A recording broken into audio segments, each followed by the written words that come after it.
Free people of the free world, Ukrainians and citizens of all countries who value freedom. Friends, on March 24th, it will be 1 month of our resistance, heroic resistance of the Ukrainian state, the Ukrainian people to the ruthless invasion of Russia. It's already a month of our defense against the attempt to destroy us, wipe us off the face of the earth. The original plan of the Russian troops failed already in the first days of the invasion. They thought Ukrainians would be frightened. They thought Ukrainians would not fight. They were wrong. They know nothing about us, about Ukrainians. They know nothing at all about freedom, about how valuable it is. They do not know how freedom enriches life, gives meaning to life. But there are many of them. There are still many invaders. Russia is getting manpower from everywhere, equipment, bombs, missiles, looking for mercenaries around the world. Any scum capable of shooting at civilians.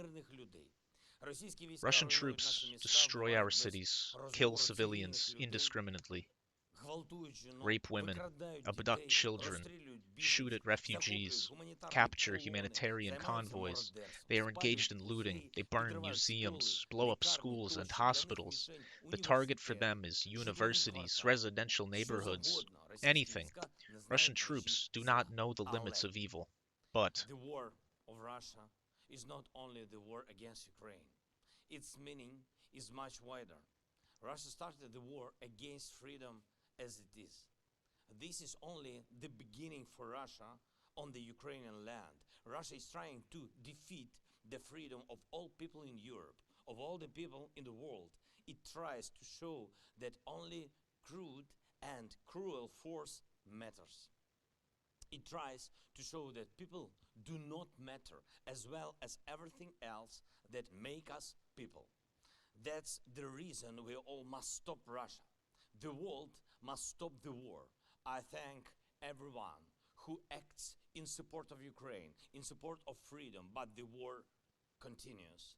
The acts of terror against peaceful people go on. 1 month already. That long. It breaks my hearts of all Ukrainians and every free person on the planet. That's why I ask you to stand against the war, starting from March 24th, exactly 1 month after the Russian invasion. From this day and after then. Show your standing. Come from your offices, your homes, your schools and universities. Come in the name of peace. Come with Ukrainian symbols to support Ukraine, to support freedom, to support life. Come to your squares, your streets. Make yourselves visible and heard. Say that people matter, freedom matters, peace matters, Ukraine matters. From March 24th, in downtowns of your cities, all as one together who want to stop the war. I want to address the citizens of Russia separately. I am sure that there are many of you who are disgusted by the policy of your state, who are already just sick of what you see on TV, of the lies of your propagandists on the internet, propagandists who are paid by your taxes, and they lie about the war, which is paid for by your taxes, and which makes all the citizens of Russia poorer, poorer every day. Isn't that stupid? Your state collects taxes from you to make you poorer, to isolate you from the world, to make it easier for them to control you, and easier to send you to the war to die. Ukraine has never threatened the security of Russia. Even now, we are doing everything just to bring peace back to our land. Not to yours, to our land, to our people. We are doing everything to end this war. And when we succeed, it will certainly happen. You will be sure of at least one thing. Your children will no longer be sent to die on our land, on our territory. Therefore, you, the citizens of Russia, are also interested in peace. Save your sons from the war. Tell the truth about the war. And if you can leave Russia so as not to give your taxes to the war, do it. All Poles, show that the people of Europe and America support us. I am grateful to all of you for that, grateful on behalf of Ukraine, to everyone in the European Union, the United States, Canada, Britain, and other countries for supporting us, for supporting freedom, for supporting Ukraine. On March 24th, three important summits will take place in Brussels, Europe, important for the security of each of us. NATO Summit, EU Summit, and G7 Summit. I'm sure people will show how they support us. But politicians must also support freedom. All of them. They must support the struggle for life. We are waiting for meaningful steps from NATO, the EU, and the G7. We know that the Russians have already begun to lobby their interests. These are the interests of war. We know that they are working with some partners. We know that they want to put this issue out, the struggle against war. But this is the war that needs to be put out. Our firm position will be represented at these three summits. At these three summits, we will see who is a friend, who is a partner, and who betrayed us for money. Life can be defended only when united. Freedom must be armed. Ukrainian sky has not been made safe from Russian missiles and bombs. We have not received aircraft and modern anti-missile weapons. We have not received tanks and armored vehicles, anti-ship equipment.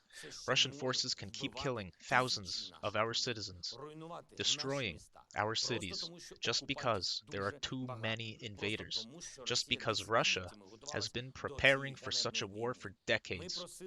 We asked to close our sky and we asked for assistance from NATO to be effective and without limits. Any support in weapons that we need. We asked the alliance to say it will fully help Ukraine win this war, clear our territories of the invaders and restore peace in Ukraine. Free people of the free world, together we must prevent Russia from breaking someone in NATO, EU, or G7, from breaking and taking it to the war side. We will see on March 24th. Ukrainians, all our heroes, a month has passed. We withstood 6 times longer than the enemy had planned, than the Russian command had reported to the Russian president. They were convinced that Ukraine is not a state. They were convinced that Ukrainians are not a nation. They deceived themselves. But we don't care about them. This is their state suicide. And we are just protecting our lives, our freedom, our own state, our children, hence our future. This is a war for independence, and we must win. We will rebuild every city that heroically resists. We will bring the invaders to justice for every crime. Zhytomyr and Sumy, Kyiv and Chernihiv, Kharkiv and Mariupol, Volnovakha and Mykolaiv, Oktirka and Hostomel, Kherson and Odessa, Izium and Donetsk, Luhansk, and Chornobyavka. All our people will live in a free Ukraine after our victory, which will come sooner, the more we will all be united. We are all Ukrainians. We are all Europeans. We are all free people of the free world in unity, on the battlefield and in political positions, at rallies and summits, at work and in communication with people. By all our actions, we must force Russia to seek peace. By all our actions, we must bring the victory of freedom closer. May the memory of all who died for Ukraine live forever. Eternal glory to all our heroes. Glory to Ukraine.